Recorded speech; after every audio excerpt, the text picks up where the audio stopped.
Oke, assalamualaikum warahmatullahi wabarakatuh. Nah, kembali lagi ke channel kesayangan kita, Ekonom Santai.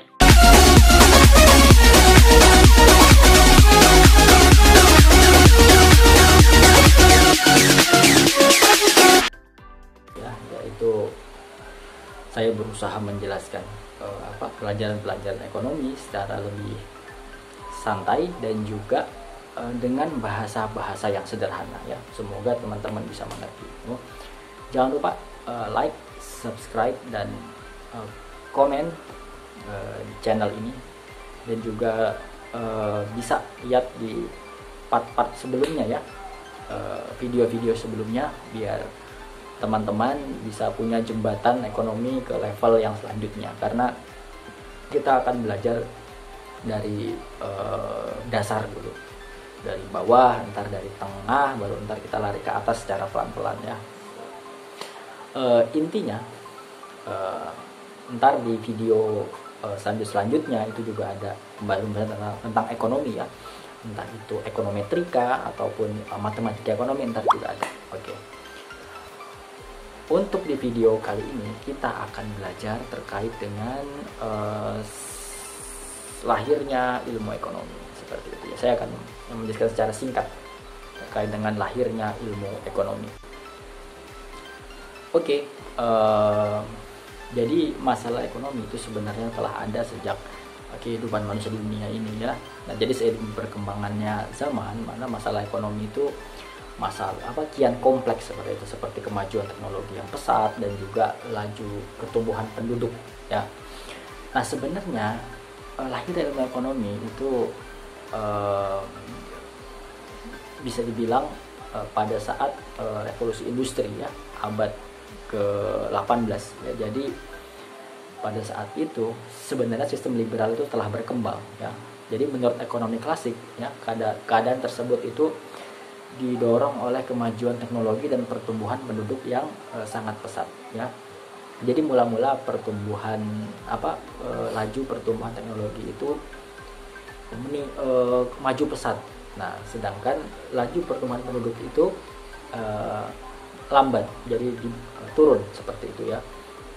Jadi teknologi pesat dan laju pertumbuhan penduduk itu turun ya, atau melambat seperti itu. Nah, tapi seiring jalannya waktu ternyata pada abad ke-18 itu laju pertumbuhan penduduk itu melonjak tinggi dan laju pertumbuhan teknologi itu melambat, terbalik ya.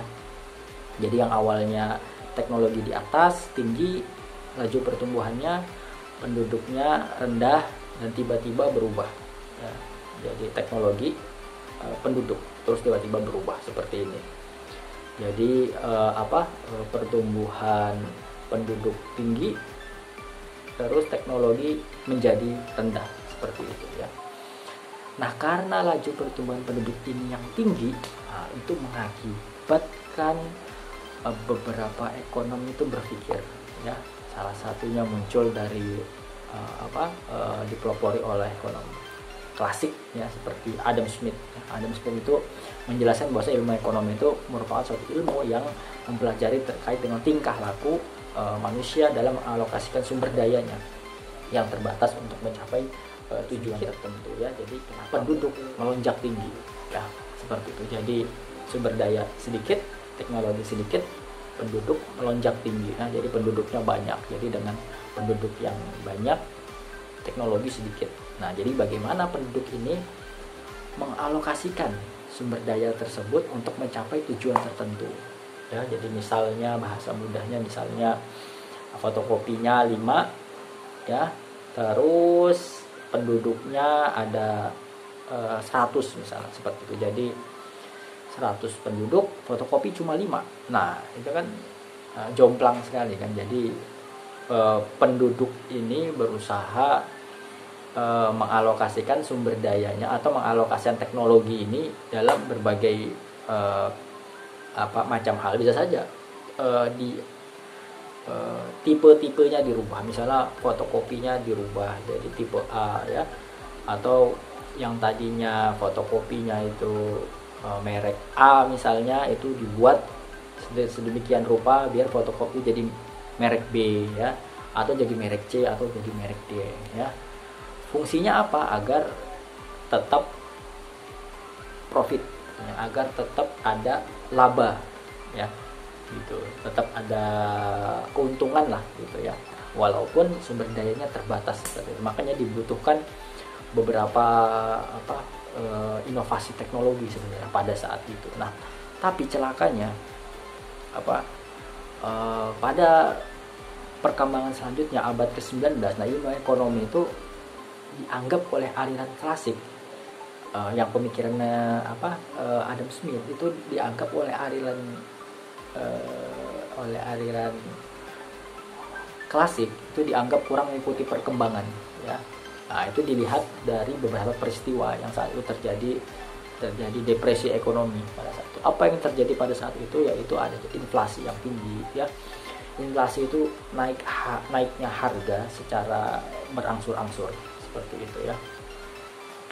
Jadi terus ada pengangguran juga, terjadi pengangguran besar-besaran pada saat itu, dan juga pada saat itu ekonomi sedang anjlok ya, seperti itu. Jadi bahasa mudahnya ekonomi sedang runtuh pada saat itu ya. Jadi itu yang terjadi di Amerika Serikat dan negara-negara lain di dunia ya. Jadi kemerosotan ekonomi itu terjadi pada seluruh kegiatan sendi-sendi ekonomi ya, yang menimbulkan banyak pengangguran, inflasi dan sebagainya gitu, termasuk juga kemiskinan ya.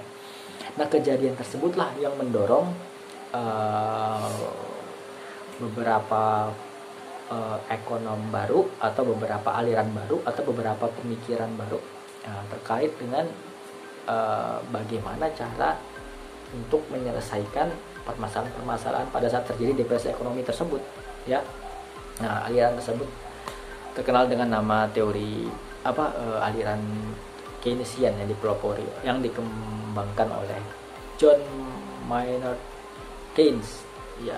Jadi akibat tadi depresi ekonomi yang terjadi pada abad ke-19, maka muncul aliran baru untuk menyelesaikan depresi ekonomi tersebut ya, untuk menyelesaikan pengangguran, menyelesaikan pertumbuhan ekonomi yang anjlok, menyelesaikan inflasi, menyelesaikan kemiskinan seperti itu. Jadi muncul aliran baru yang dipelopori oleh J.M. Keynes ya, atau teori-teori Keynesian ya. Jadi paham tersebut sampai sekarang masih dipakai ya. Entah paham tersebut sampai sekarang masih dipakai, walaupun ada beberapa yang masih sekarang saat ini ya menentangnya, seperti paham MMT sampai sana. Tapi ntar saja deh, itu kita skip dulu. Ntar seiring jalannya waktu, insya Allah akan saya jelaskan terkait dengan MMT dan juga Keynesian seperti itu ya. Jadi aliran-aliran itu ntar ada part tersendiri, bagian-bagian tersendiri ya. Ini kita masih belajar terkait dengan dasar-dasarnya. Nah, terus apa manfaat ilmu ekonomi tersebut? Nah, manfaat ilmu ekonomi itu menurut dari Wonaku, yang Wonaku itu